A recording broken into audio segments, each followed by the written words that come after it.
योगी आदित्यनाथ की 10 कहानियां। पंचूर से 5 केडी मार्ग तक का सफर कैसा रहा? योगी आदित्यनाथ ने कैसे बदल दिया इतिहास? सीएम की कुर्सी कैसे मिली? गोरखपुर पढ़ने आए लेकिन संत कैसे बन गए? पिता ने मनाया तो क्या जवाब मिला? बचपन से लेकर सीएम बनने तक योगी को किस बात की कमी खलती रही? योगी आदित्यनाथ का जन्म 5 जून 1972 को उत्तराखंड के पौड़ी गढ़वाल जिले में यमकेश्वर तहसील के पंचूर गांव में हुआ। पिता आनंद सिंह बिष्ट एक फॉरेस्ट रेंजर थे। मां सावित्री देवी हाउसवाइफ हैं। संन्यास धारण करने से पहले योगी का नाम अजय सिंह बिष्ट था। अजय सिंह 7 भाई बहन हैं। इनमें 3 बहन और 4 भाई शामिल हैं। आज हम योगी आदित्यनाथ की बचपन से लेकर अब तक 10 कहानियां बताने जा रहे हैं। कहानी नंबर 10। बचपन में योगी आदित्यनाथ 7 भाई बहन के साथ एक कमरे में पढ़ते थे। तब लाइट नहीं होती थी। लालटेन बीच में रखकर बाकी सब लोग गोल घेरे में बैठकर पढ़ाई करते थे। अगर कोई सो जाता तो योगी खुद उसे जगाते थे। कहते थे, अरे अभी रोटी खानी है। माँ सबको नीचे ले जाती थी। कमरे में सबको खाना खिलाती थी। कहानी नंबर 9।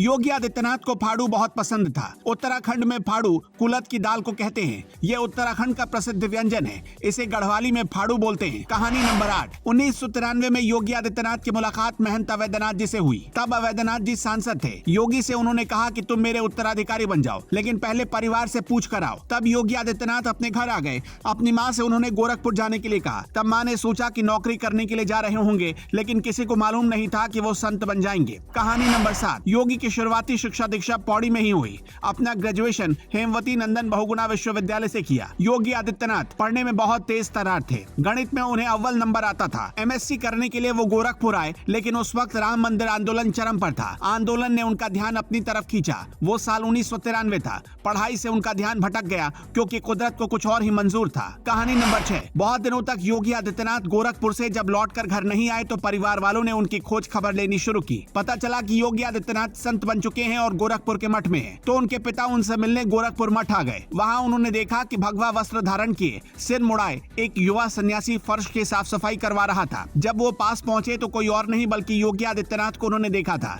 योगी के पिता ने उसी वक्त उन्हें वापस घर आने के लिए कहा, पर योगी नहीं माने। पिता ने कहा कि तुम्हारी माँ का रो रो कर बुरा हाल है। तब भी योगी घर वापस नहीं लौटे और पिता को वापस भेज दिया। कहानी नंबर 5। पिता के लौटने के बाद योगी की माँ उन्हें वापस लाने के लिए गोरखपुर पहुंची। माँ को देखते ही योगी आदित्यनाथ रोने लगे और बोले कि छोटे परिवार से अब बड़े परिवार में आ चुका हूँ, उसी रूप में जीवन जीना चाहता हूँ। फिर माँ को भी खाली हाथ लौटना पड़ा। कहानी नंबर 4। 4 भाई और 3 बहन यानी कि कुल 7 भाई बहनों में अजय सिंह बिष्ट 5वें नंबर के हैं, जो बाद में चलकर योगी आदित्यनाथ हो गए। महज 22 साल की उम्र में संन्यास और 26 साल की उम्र में सांसद बन जाने वाले योगी आदित्यनाथ कभी अपना जन्मदिन नहीं मनाते। 1998 आते आते महंत अवैधनाथ ने उन्हें अपना उत्तराधिकारी घोषित कर दिया। आदित्यनाथ की उम्र तब 26 साल थी। उसी साल लोकसभा उम्मीदवार के रूप में उन्होंने चुनाव में अपना हाथ आजमाया और सबसे कम उम्र में सांसद बनकर संसद पहुंच गए। 1999 का लोकसभा चुनाव, 2004, 2009, 2014 यानी योगी आदित्यनाथ अब उसके बाद पीछे मुड़कर नहीं देखने वाले थे और लगातार चुनाव जीतते गए। 2017 में जनसंख्या के लिहाज से देश के सबसे बड़े राज्य उत्तर प्रदेश के मुख्यमंत्री बना दिए गए। कहानी नंबर 3। साल था 2008 और जगह थी आजमगढ़।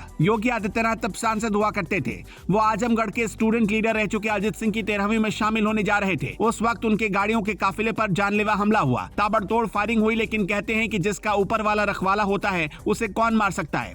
योगी आदित्यनाथ इस हमले में बाल बाल बच गए और आज वो सीएम के रूप में अपराधियों को पूरी तरह से साफ कर रहे हैं। उत्तर प्रदेश में अमन और शांति बहाल कर रहे हैं और इस मामले में वो काफी हद तक सफल भी नजर आते हैं। कहानी नंबर 2। साल 2017 में जब उत्तर प्रदेश का विधानसभा चुनाव हो रहा था, तब मोदी के नाम पर बीजेपी चुनाव लड़ रही थी। बीजेपी ने बम्पर जीत हासिल की तो कई बड़े धुरंधरों के नाम की चर्चा होने लगी जो मुख्यमंत्री के रेस में आगे चल रहे थे।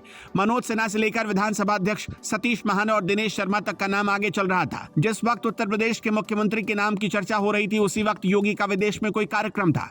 लेकिन अचानक अमित शाह के ऑफिस से योगी को फोन आया और कहा गया कि फौरन दिल्ली आकर मिलिए। कहा गया कि लखनऊ एयरपोर्ट पर चार्टर्ड विमान आपका इंतजार कर रहा है। योगी ने बताया कि उनका विदेश का कार्यक्रम है जिसमें उत्तर प्रदेश की तरफ से उन्हें शामिल होना है। लेकिन अमित शाह के ऑफिस से कहा गया कि उससे भी जरूरी है कि अभी अभी आप अमित शाह और प्रधानमंत्री नरेंद्र मोदी से आकर मिले। योगी जैसे ही दिल्ली पहुंचे, उन्हें खबर सुनाई गई कि उत्तर प्रदेश के अगले मुख्यमंत्री आप ही हैं। कहानी नंबर 1। योगी आदित्यनाथ को आज मोदी का उत्तराधिकारी माना जा रहा है।